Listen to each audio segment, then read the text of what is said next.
Hey, hey, hey. I thought my $5 chicken soup was just enough to stop my mom from nagging until it accidentally sent me crashing into a $1 million mansion and nearly got me tossed out, pot and all, by an ice-cold CEO. But you know what? Sometimes fate starts with a wrong delivery, a flustered glance, and a heart I didn't expect to thump like I'm hearing Taylor Swift belt Love Story in real life. That steaming pot melted a frozen heart, soul and love stories fans. Is your heart blazing with love or still chilly like a New York winter? Hit like, share this video, and drop a love in the comments to wake up your heart with sweet vibes. Don't forget to subscribe. Let's hit 1,000 subs. Every sub, every like is a spark of love, warming those lonely days. Whoever you are, wherever you're at, we're here with stories to melt your soul. Let love lead the way. Stay healthy, happy, and full of feels. Comment now. What stories got you swooning the most? Spread the love.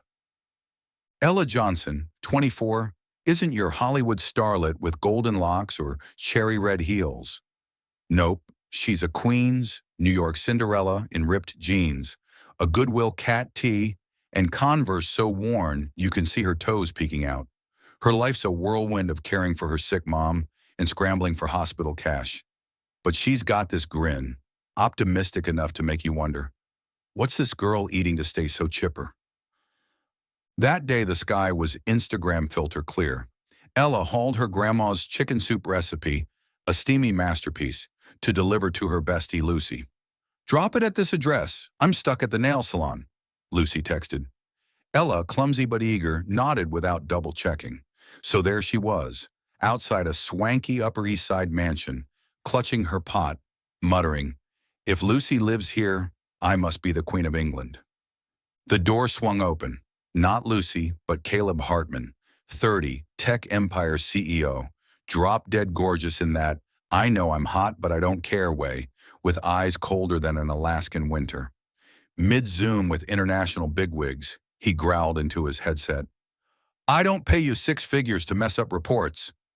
When Ella barged in, shouting, "Who ordered chicken soup? Don't tell me I screwed up again." The Zoom world froze. Caleb spun around, staring at Ella like she was an alien landing on his marble floor. "Who are you? And why are you hauling that pot into my house?"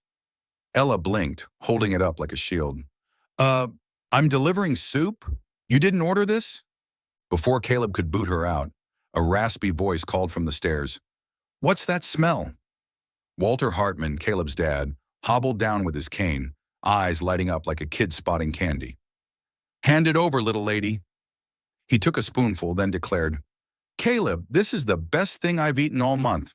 Where'd she come from?" Ella sonrió torpemente. Yo, entregué al lugar equivocado, señor." Caleb sighed, but his gaze flicked to Ella's smile.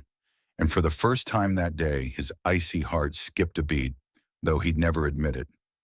Caleb Hartman wasn't the guy you'd want to cross on a bad day, and for him, every day was a bad day if someone dared to mess with his perfect schedule. He stood there, black suit hugging his frame, hair slicked back, eyes slicing through Ella like a knife. She clung to her chicken soup pot as if it were a shield against his murderous glare. "You just tanked my $10 million meeting," he growled, pointing at the laptop blinking with a dozen confused Zoom faces. "Who do you think you are waltzing in here?" Ella blinked, the kind of blink from someone scolded but still clueless about their crime. I was just delivering soup," she mumbled, then added fuel to the fire. "And you look so stressed you could use some. Your face is greener than a Jets fan after a loss." Caleb froze. No one talked to him like that, not even his assistant, who'd once sobbed after he chewed her out for grabbing the wrong coffee. Before Caleb could fire back, Walter, his frail but still commanding father, a former finance titan, cut in. Leaning on his cane, he shuffled closer to Ella, inhaling the steaming chicken soup aroma. "She's right, Caleb. You do look green," he chuckled, a rare sound Caleb hadn't heard in a year, unless a billion-dollar deal was involved. Walter took another spoonful, savoring it with closed eyes. "This isn't just soup. It's magic in a rusty pot. Kid, who hired you?" Ella gaped. Uh, no one, sir. I delivered it to the wrong place. She glanced at Caleb, who was clenching his fists like he might hurl her and the pot out the 10th floor window. But Walter didn't care. He clapped her shoulder, declaring, "Wrong or not, you're my chef now. Caleb, kick her out and don't call me dad anymore." Then he dropped a bombshell that made Caleb want to crawl under the table. "If you can't marry a girl who cooks soup like this, I'm leaving everything to her. Got it?" Caleb's jaw dropped. He stared at his dad, then at Ella. This broke girl with torn sneakers and a grin like she just won the lottery. "You can't be serious," he muttered, but Walter was already dragging Ella to the kitchen. "Come on, kid, tell me what you put in this. It's divine." Ella followed, tossing Caleb a cheeky wink over her shoulder. "Relax, I don't bite." Caleb stood there, rubbing his temples, wondering how his flawless day got derailed by a random girl and a damn pot of soup. But deep down, where he'd buried his feelings since his mom's death, something stirred as Ella's laughter echoed from the kitchen. He shook his head, muttering, "No way." Yet fate, like that simmering soup pot, was already bubbling up, and he didn't even know it. Caleb Hartman wasn't the type to play pretend. He'd rather dissect Excel sheets all day than fake a smile for anyone. But when Walter, eyes gleaming like he'd struck gold, dragged Ella into the living room and declared, "This girl's a gift from heaven to our family, Caleb," he knew he was trapped. Walter sank into his armchair, cradling a second bowl of soup, gazing at Ella like she was a muse from an old painting. "Are you Caleb's girlfriend? Why's he never mentioned you?" Ella nearly spat out the water she'd swiped from Caleb's glass. "Uh? I... I..." She shot Caleb a pleading look, but he just returned an icy, "You're on your own" stare. Before she could explain, Walter roared with laughter. "No need to be shy. I see how you two look at each other, obvious as day. Caleb, you've finally done something right." He clapped, looking healthier than he had in months. Caleb wanted to scream that this was the misunderstanding of the century, but seeing his dad's rare smile, one he hadn't seen since Mom died, he swallowed his words. So in a moment of madness, he yanked Ella to a corner, hissing through gritted teeth, "You, soup girl, listen up. My dad thinks you're my girlfriend. If you break his heart, I'll sue you for ruining our family's happiness." Ella blinked, then burst out laughing. "Sue me? I've got $20 and a pair of busted sneakers. What are you going to take, my soup pot?" But when she caught the rare seriousness in Caleb's eyes, she stopped. "Fine," she shrugged, "but I need cash for Mom's hospital bills. Pay me $500 a week to play along. And don't even think about kissing me for real." Caleb gritted his teeth, grabbed a paper from his desk, and scribbled a list. 10 things Ella must do to convince Walter. From smile at me in front of Dad to fake hug me when he's watching. He shoved it at her. "Sign it, and don't fall for me for real, got it?" The days that followed were a comedy of errors. Ella, ever clumsy, spilled marinara sauce on Caleb's $1,000 suit while attempting a family dinner. "Oh God, I'm sorry," she yelped, wiping it with a napkin, only spreading the red stain wider. Caleb growled, "Are you cleaning or painting a map on me?" But Walter nearby chuckled. "See, Caleb? Your fiancé knows how to loosen you up." Then there was the time Ella dragged Caleb to watch Friends with Walter on the couch for deep acting. Out of nowhere, Walter asked, "Have you two kissed yet?" Caleb choked, spraying water across the glass table, while Ella faked a cough to hide her flaming face. Not yet, sir. He's shy." Walter nodded sagely. "This kid. When his mom was alive, I kissed her right in the middle of Central Park. No shame." Caleb wanted to vanish while Ella laughed so hard her sides ached. But it wasn't all laughs. One night after Walter dozed off, Ella stayed to clean the kitchen, now a wreck from her charred pie attempt. Caleb walked in, ready to snap, but froze. There she was, hands dusted with flour, hair a mess, humming Taylor Swift's "Shake It Off" like nothing could dim her light. "You don't get tired?" he asked, his voice softening despite himself. Ella turned, smiling. "I do, but Mom says do everything with joy, or it's a waste." Caleb went quiet, watching her longer than he meant to. And for the first time, He wondered if this pretend list was fooling his own heart too.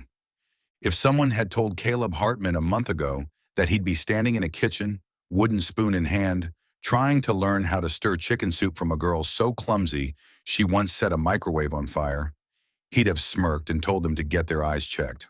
But there he was, sleeves rolled up, awkwardly watching Ella command the kitchen like an amateur chef with boundless zeal.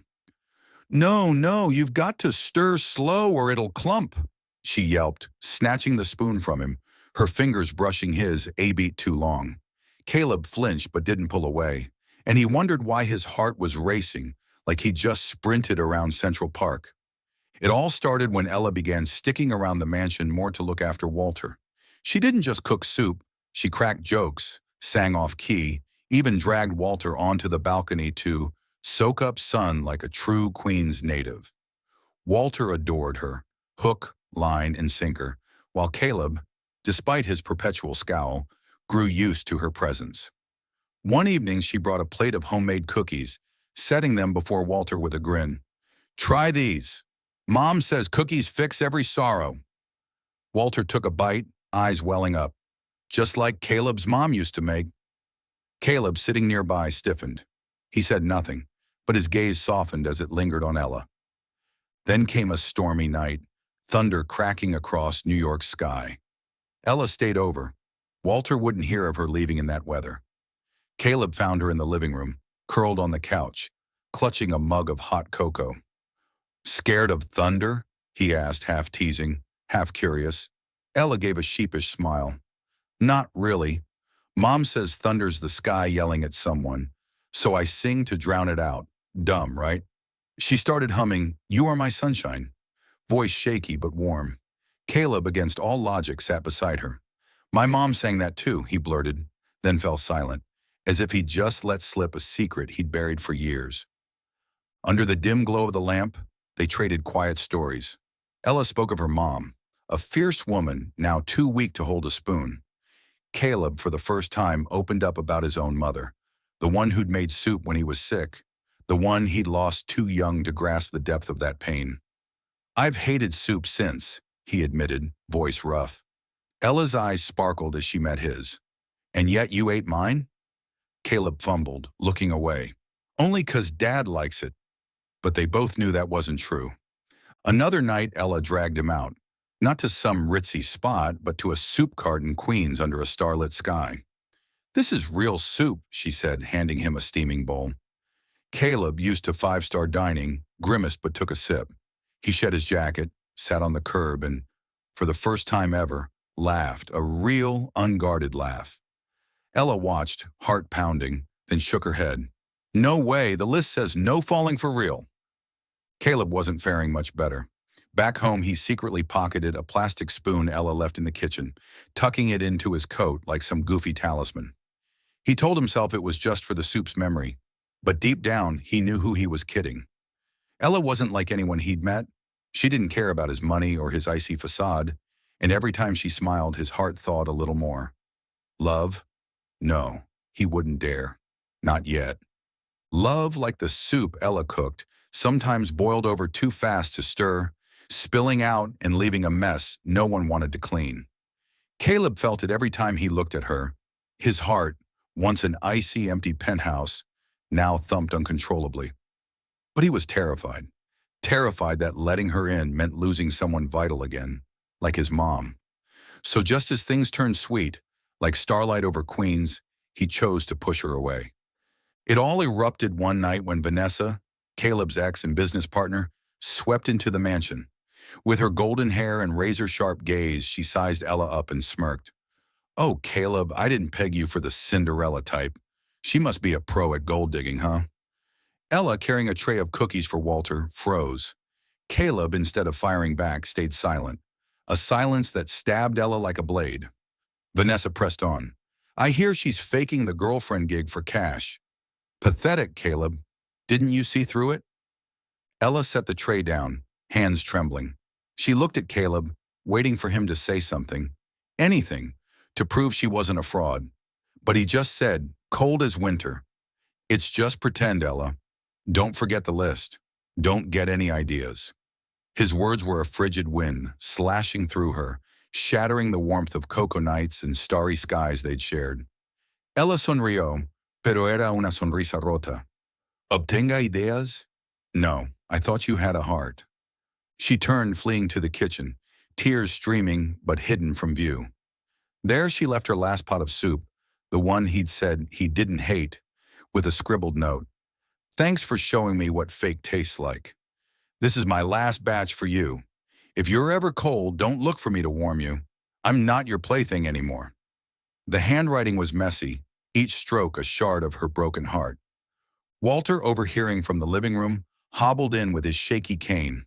His eyes, red with tears, bore into Caleb. You just chased off the only one who made us feel alive. You love her. I know it. Why are you so damn stupid? Caleb stood there, clutching the plastic spoon he'd kept in his pocket, speechless. He wanted to run after Ella, to scream he was wrong, that she was the light he didn't dare hold. But his feet felt cemented to the icy marble floor. Ella left under a torrential rain, knee-deep water soaking her torn sneakers, hair plastered to her face. She whispered to herself, I thought you were my guiding star, but you're just the rain that doused my fire.